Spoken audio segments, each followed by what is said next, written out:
Hi everyone, I'm Skylar. I'll let you read the title of my presentation, but the focus here is really to look at influence of reclamation, particularly in the oil sands region, where consultation has often come into question, consultation methods. And so I wanted to check out not only how consultation it can help Indigenous communities influence overall processes of the oil sands region, but particularly reclamation, um, because we all have different interests, and I really love reclamation. So here's a bit of the game plan. Again, I'll just let you read through this on your own, and just so you can structure your own attention span, I'll plan to spend most of my time here in the discussion section. Positionality, I am thrilled to see that I'm not the only person talking about researcher positionality today, and almost ashamed to think that I would be. So positionality calls into question so many aspects of our lives, and for the purpose of today's presentation, I'd really like to focus on the fact that so many of my results regarding Indigenous communities and reclamation, the returning of homeland as it's commonly been phrased, and as we'll see in the results section shortly, how important a land-based framework is to this research. And I have to really reflect on that because in today's COVID eras, I am working remotely. I'm focusing on the oil sands region in northern Alberta, and yet I am currently based in Washington State in the US. Not only that, but I have moved around far too much over the course of my life. And so this question of homeland is a really tough question and a really tough concept for me to wrap my head around. And given the sheer importance of the concept of homeland and land-based research, it's something that I have to make sure I really spend a lot of time thinking through. The other bit on positionality I will mention is that, again, in COVID eras, we are heavily influenced by our surroundings and by those close to us. And so I will take this opportunity to recognize that I have my bird behind me, and it is an impossible challenge to keep a parrot quiet for 10 minutes. So there's your disclosure there. And I'm happy to talk about other ways in which he affects my positionality if someone would like to bring up that question later. But for now, we'll move on to the background. These three contexts are incredibly broad and will be simplified necessarily. And I would just like to take this moment to point out that this is missing the economic context, these three contexts that I'll go through. And I really hope that bothers some of you, if not all of you, because economic context is increasingly important in our society, in my opinion. And so we'll talk a little bit about employment, but that's it. And so maybe just something to keep in the back of your head. So focusing in here on ecological context, the large-scale environmental impacts of the oil sands region really kind of caught international attention. I'd say the mid-90s, that's when some of our really large mines start coming out. And with this comes novel environmental challenges, particularly around tailings and process-affected waters, as well as how hydrology changes in reclaimed soils. But because industry requires reclamation, or they are required to conduct reclamation, and sufficient technology does not yet exist, this also means that the ecological context right now is really exciting. There's a lot of research going on and lots of funding. So lots of challenges, but really exciting in my opinion. The legal and political context, we've been seeing a lot of legislative change and legal evolution, and I'd like to draw your attention to this broader scale political context that we find ourselves in the area of decolonization and reconciliation, whatever that may mean to you. We won't go into that right now. I've also mentioned here that reclamation is heavily informed by forestry regulation and processes.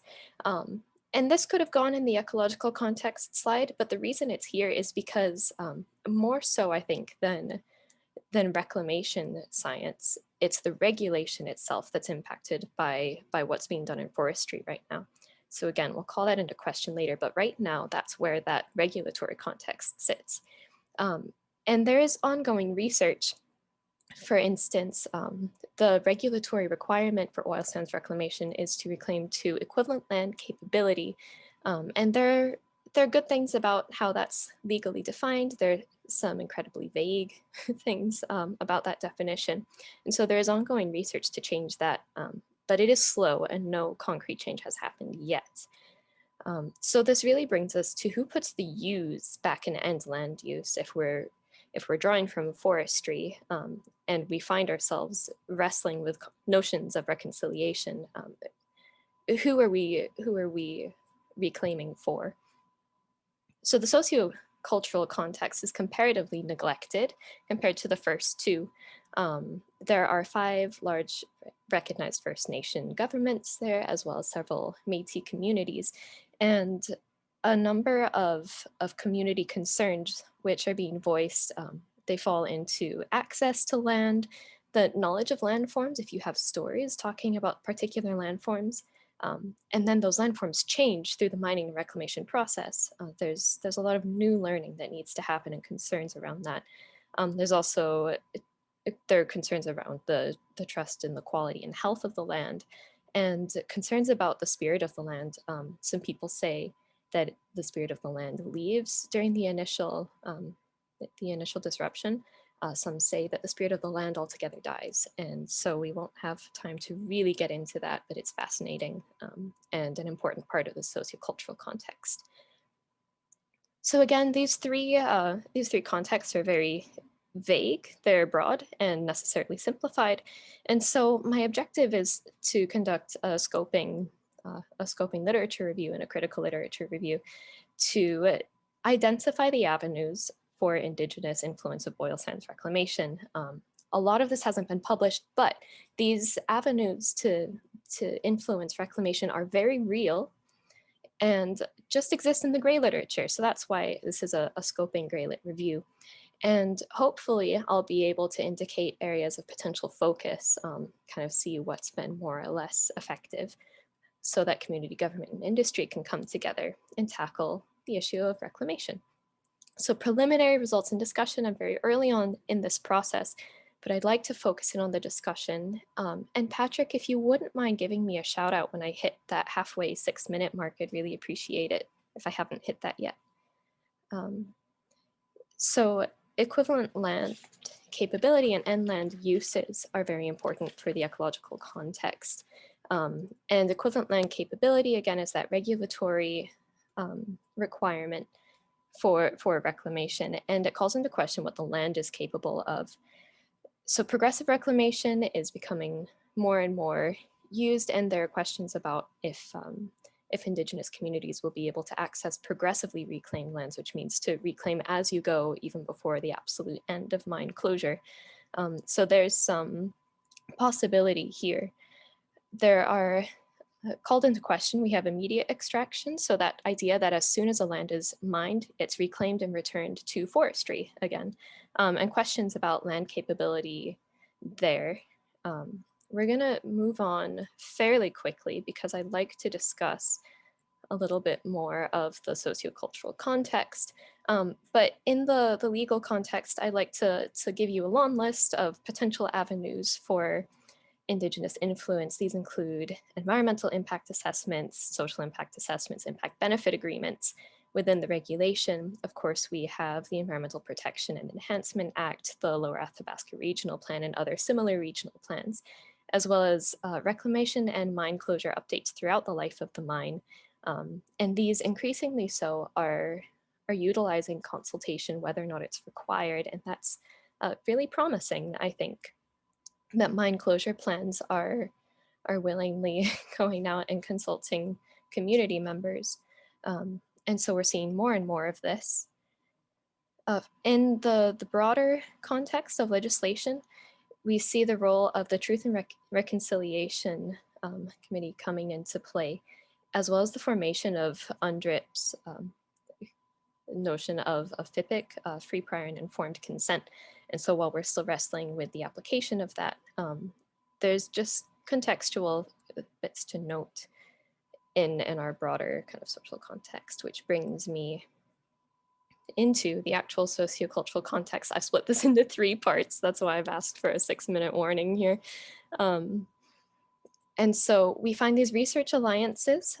Again, I'll give you a long list of possible avenues that I've come across, but a lot of these alliances, such as COSIA and their Institute for Oil Sands Innovation, as well as OSRIN, which is an older institution for research, these represent sometimes just academic and community coming together. Sometimes government is in the mix, oftentimes industry is in the mix, but these are highly collaborative. And I have to point out the role of SEMA, although SEMA, which looked at cumulative effects in the oil sands region, that organization is no longer with us. They've been incredibly important in getting some collaborative joint panel reviews out there and into the regulatory frame. And I've also mentioned traditional land engagers here, or traditional land users, as being not only a source of knowledge for community members and kind of representing research in that capacity, but the importance of getting on the land, being on the land, and forming relationships with the land is very important to reclamation, especially reciprocal restoration or reclamation, where the reclamation project itself is informed by traditional land users. And again, feel free to ask me more about that in a bit. The committees, such as those joint panels, I've split this into giving information, and there are some problematic practices around extracting Indigenous knowledge to inform reclamation. There's also getting information, which is kind of telling communities, here's what we're doing, giving tours, but that can be shallow, it can go much deeper. And then the role of blessings, which is asking community members to come in and bless the land and celebrate the reclamation project, which again can go as shallow and deep as you want. And I'm sorry, this is quite a quick overview, but please feel free to ask questions about that later.